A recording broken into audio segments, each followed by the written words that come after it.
It's day 27 of the lockdown, and today on Sport SA Daily Diaries, we'll be chatting to EFC and UFC fighter Garreth Soldier Boy McLellan. Good morning, Garreth. How are we doing today? Yeah, strong. Very good, very good. It's been quite a few days of lockdown, huh? And how have you been keeping fit, yourself and your family? Yeah, look, we're very fortunate. Planet Fitness is one of our sponsors, so they supplied a whole bunch of equipment for us for the house. As you can see, I'll show you now. Oh, nice. We've got a whole bunch of stuff going on here. I was actually outside. I was just about to start training myself now.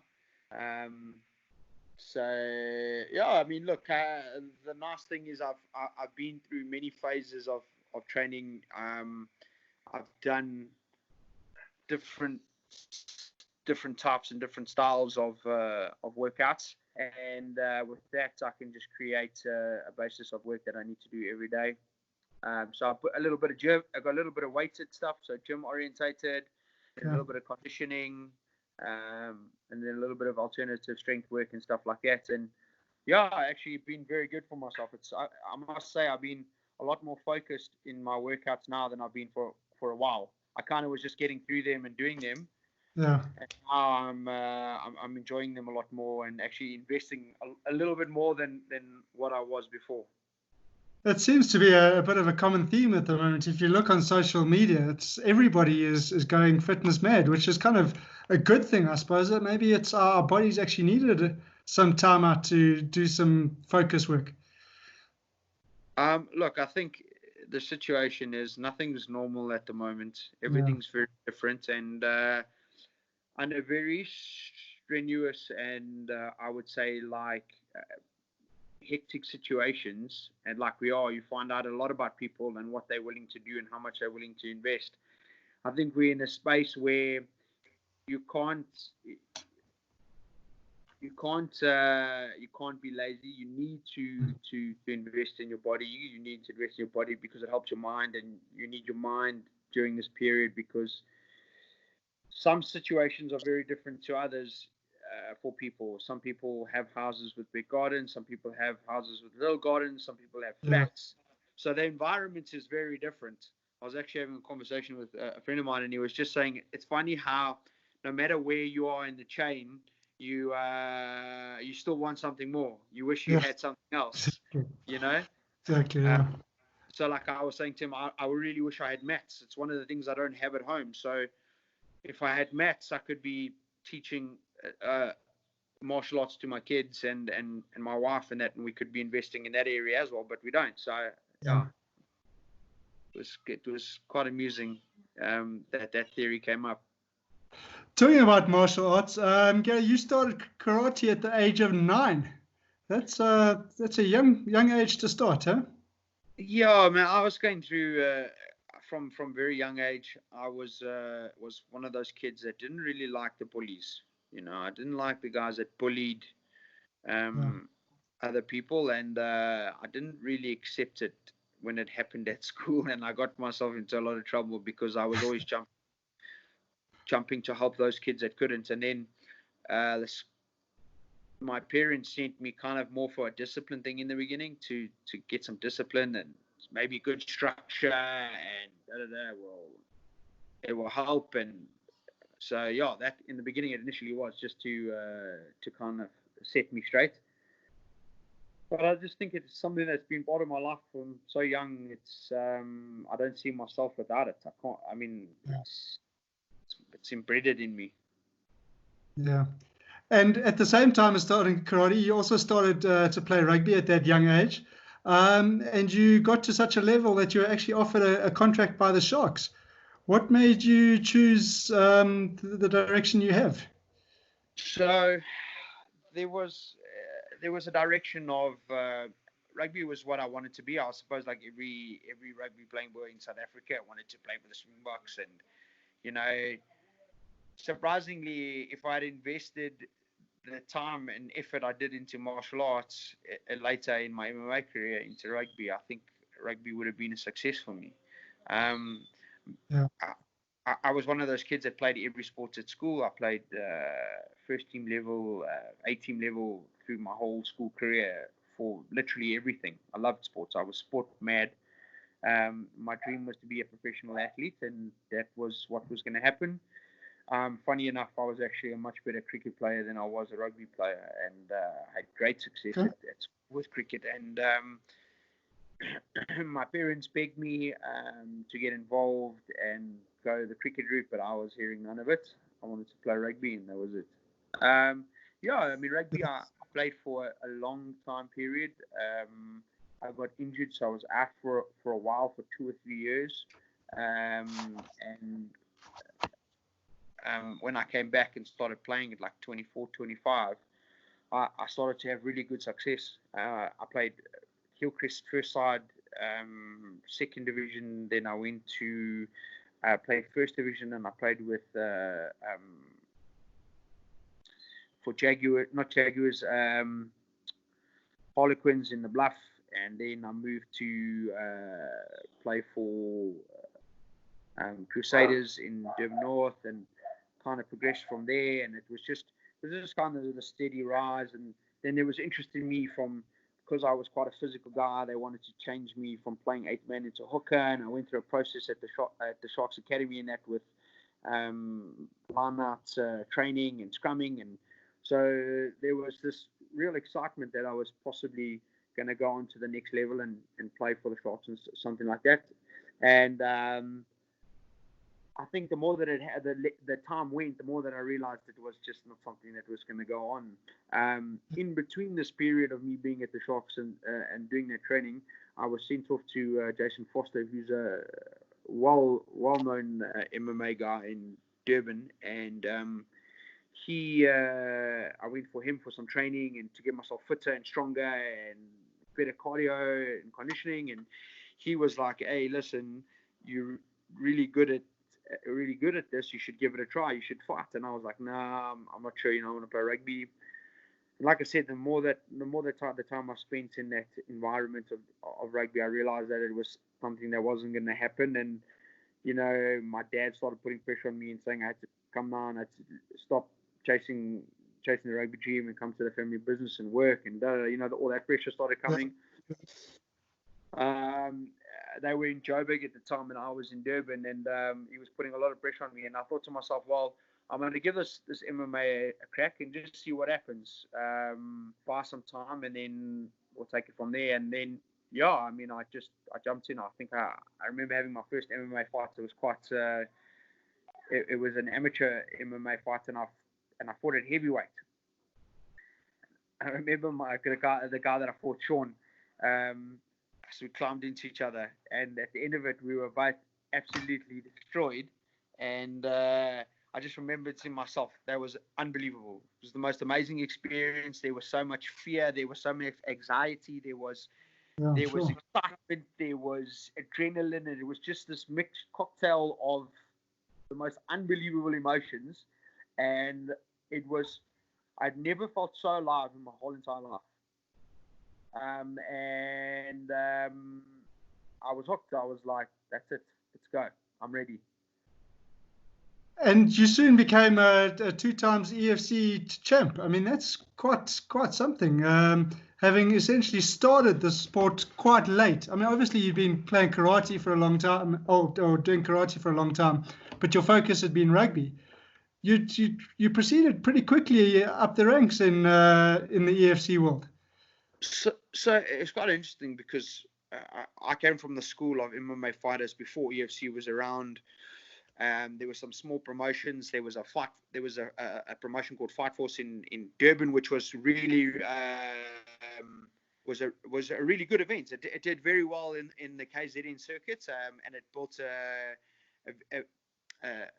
a lust for MMA with the community.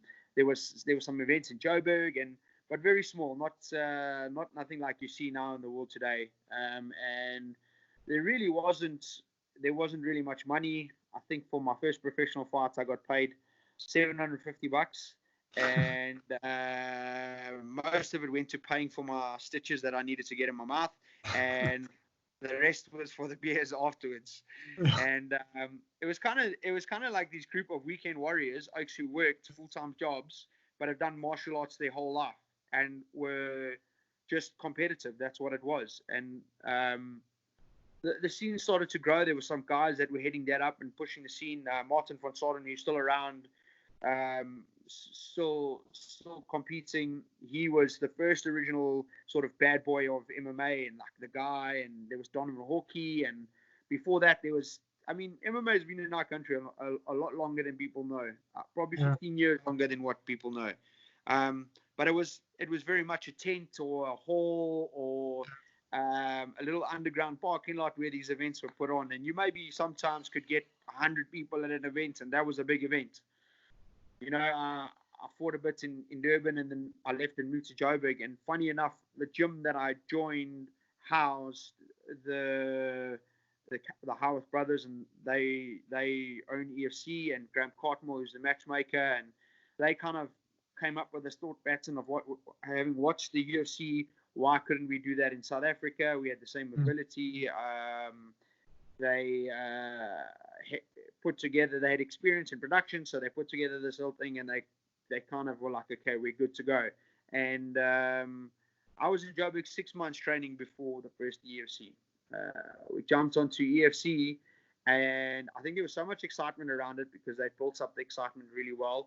And I remember I was the first fight on the first card in the EFC world, and it changed very quickly for me. I did. I had this catapult rise to what people would deem stardom, and my name was everybody, and everybody was talking about me, and everybody was excited, and the Soldier Boy, and who's the Soldier Boy, and da-da-da. And it was all new, and it was very, very exciting, and it was it's quite easy to lose yourself in it. But I think I had good people around me, and they kept me on track, and I worked hard, and I really see my role as somebody who helped put MMA on the South African map, build the sport in this country, and develop it so that now the youngsters can come through and really do well. I mean, we created a platform that now people can be a professional sportsman out of, which is quite an amazing thing. Yeah. Garreth, you make a point there about having the right people around you. I think a lot of sportsmen these days don't have the right people around you. How did you make sure that you actually did, and what advice would you give to young up-and-coming sportsmen to make sure that they have those people around them that aren't going to rip them off or ruin their career in the worst possible way? So look, I mean, I went through many phases. I saw a lot of things. I saw a new sport that got a lot of fame, and all of a sudden was a big hype, and it had changed people, and how things quickly got very ugly in an environment where we didn't really know how to be professionals. Yeah. There was no guideline for a professional fighter back in that stage. We had to build that. So a lot of it was trial and error. A lot of mistakes were made, but I knew that, and I accepted that. I knew that it was never going to be this amazing journey. I knew it was going to be hard and tough and hard, and it was really going to take everything of me, and it was really going to take 100% of my focus for me to be successful. So, you know, I had to learn along the way. I surrounded myself with smart people who could guide me in different avenues of business and those kind of things, and made sure that I understood what it was to be a professional athlete. I had seen, because I'd been around sport so long and played different sports, and from a young age, you know, from a very young age, I played water polo, and water polo training as a young kid in the pool. You're in the pool at 5 o'clock in the morning. You're swimming and you're training, and you know, I came from a family of swimmers. My dad was a Springbok swimmer, and my sisters went down that path, and I competed at a provincial level for swimming and stuff like that. Really wasn't something I was too enthralled with, but my dad had us at the pool at 5 o'clock in the morning, and we were swimming lengths to train because you had to do it before school, and then you had your practice, and then if you had extramurals, like I did karate, was in the evenings. I would only get home at 7 o'clock, 7:30 at night. So those are the kind of things that were embedded in me, and I kind of use those in the process. Nothing beats hard work and good work ethic. Nothing beats discipline. Nothing beats maturity and good mentality in an environment. I was very fortunate. I had good mentors as a kid growing up that mentored me in these things, and those principles apply to everything that you do. It's not sports. It's in the work world. It's being a doctor. If you want to be the best, there's certain principles that apply, and you need to stick to those principles, and then you can be successful anywhere.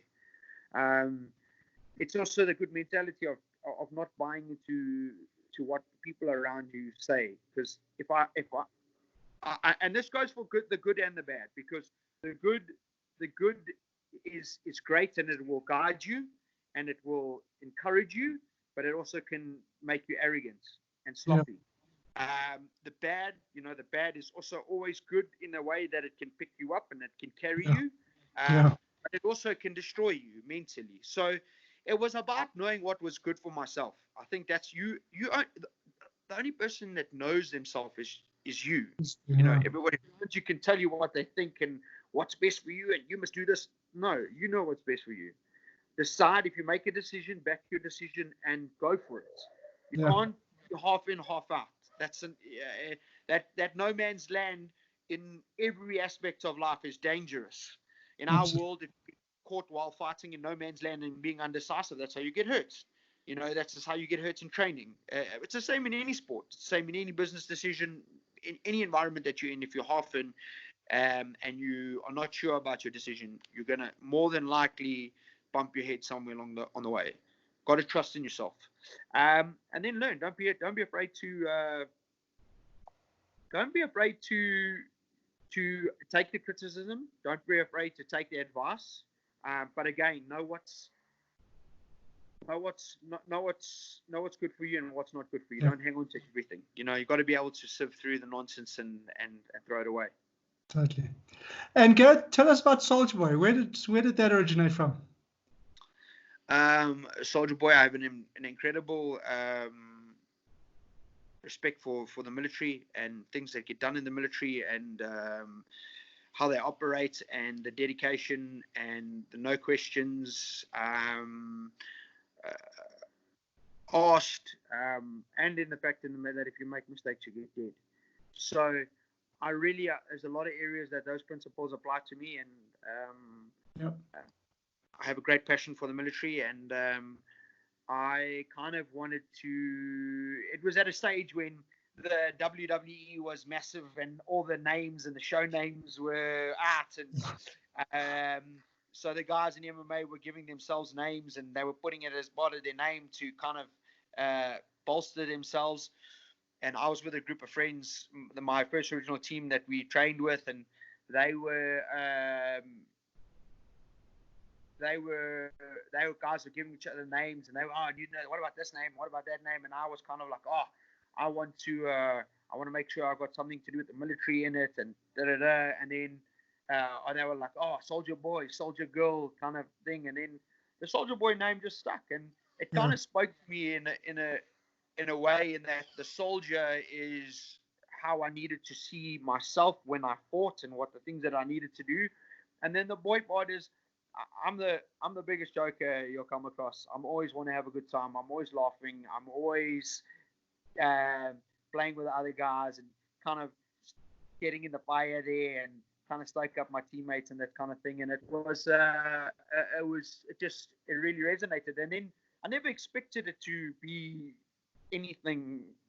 You don't think about it at the stage. You know, it's kind of like, Soldier Boy, I like that. I'll take it. And all of a sudden, and I looked again, it was the most unbelievable thing to see how that name had changed, it built and grown into something really, really amazing. Something I'm very proud of.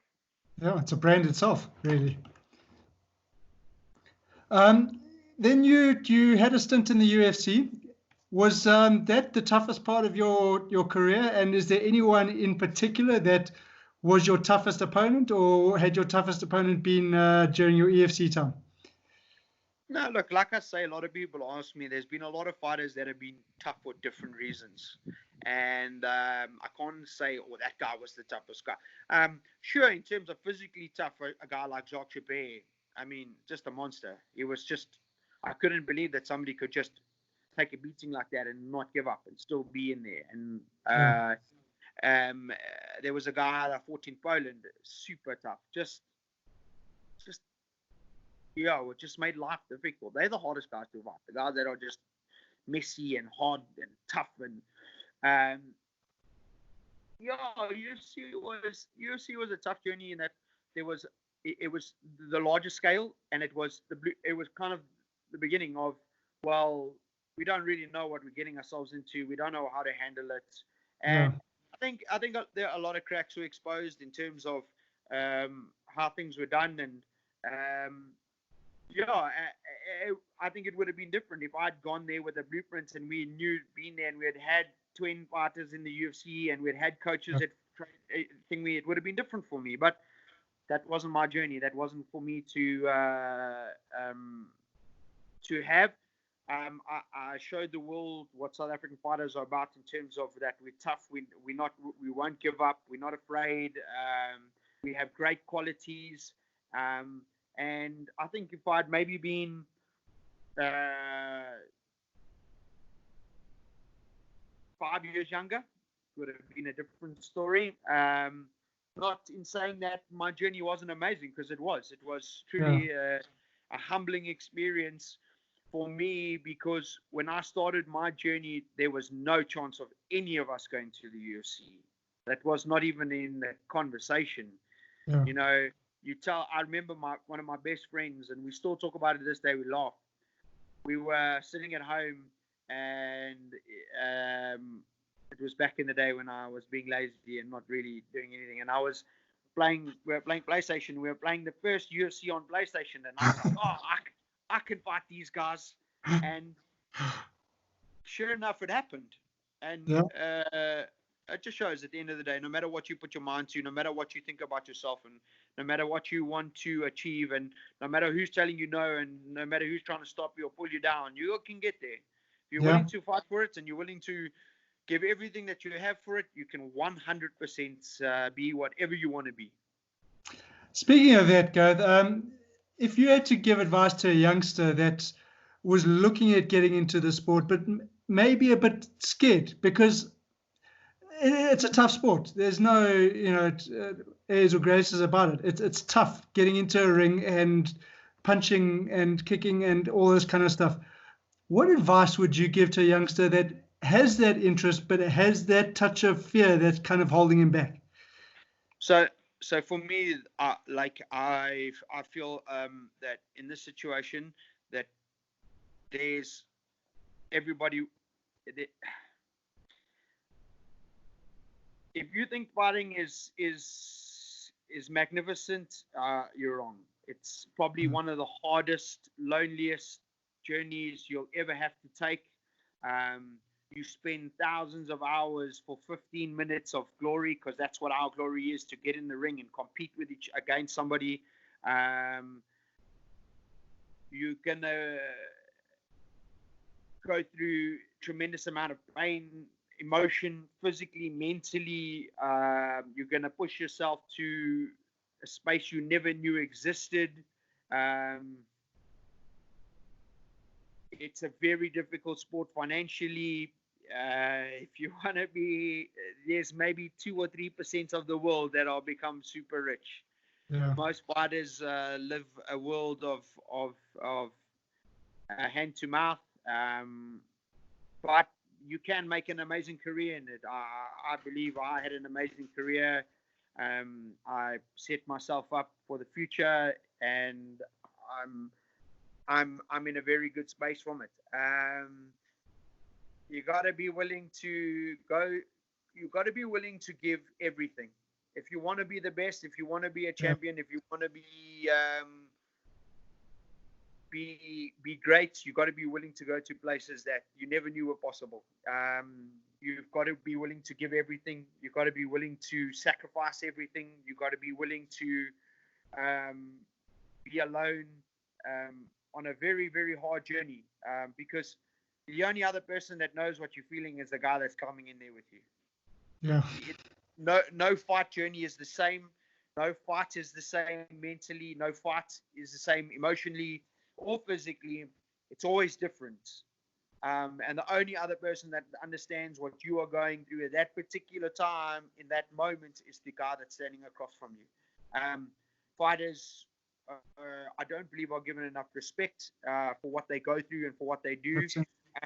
So just be willing to understand that it's about love. It's about a passion inside you. We do this because we love it.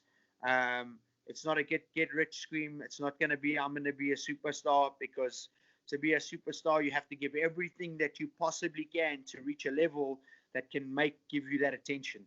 Yeah. You have to be brave. You have to be bold. You have to be able to deal with your emotions.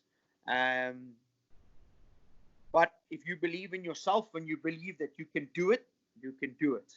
There's no reason why you can't. Because if you had asked me these questions and told me these things in the beginning when I started, I probably would have run in the other direction. Yeah. But I didn't. I committed, made my commitment to what I wanted from life, and I went for it. Yeah, I mean, I must agree with you. And just in closing, I think sports like EFC, UFC, even boxing to an extent, don't get the recognition that they deserve in terms of the fact it's a skill, the fact it's a sport, the fact, people just see it as violent. And it's not that. It really is. It's an absolute skill, and it's no different from a rugby and a contact sport and like that. Is you have to hone on your skill and be the best at your skill to be the best in the business. And I really don't believe it gets the credit it deserves. Yeah, look, I think it's frowned upon and overlooked. I think the world's starting to understand now what we do. The more educated they get and the more they learn. I think UFC has taken MMA globally. It's probably the biggest sport now in the world, in terms of that it's done in more countries than I think it did in soccer, which is an amazing feat. UFC was named the most lucrative promotion in the world. So it has changed. It's changed so much, and we still got a long way to go, though. We like everybody else. I invested more hours of my day training myself, honing my body, my mind, my skills to compete for 15 minutes than most people were given a lifetime. I understand the distance that I've gone, and I just try and teach people and educate them on what it's about. It's still an amazing thing to see where MMA is from when I started. It was never on the level that it is now. So I'm blessed to be a part of that journey, and I'm truly grateful. And the future for Soldier Boy? What's on the card? I'm involved in my family business now. I've stepped into that role. I'm helping run that business. Very excited for the business world. It was something that I wanted to do regarding building a name for myself in the sporting world and then taking it on to that next phase. I'm learning so much every day. It's like I just started MMA again. It's an incredible experience. It's scary. It's got all the same emotions, decision making. It's exciting. Our company is doing exceptionally well, and we're looking forward to the next year. Got some great relationships in play, and I just hope that I can be as successful in the business as what my father was. Yeah, I'm sure you will be. Garreth, thank you so much for your time. It's been brilliant to chat to you on Sport SA Daily Diary. Good luck for the future, and good luck with the gym during the lockdown. Sure. Thanks very much. Take care. Thank you. Don't miss tomorrow's episode of Sport SA Daily Diary, where we'll be chatting to South African powerlifter and African record holder, Sasha Payne.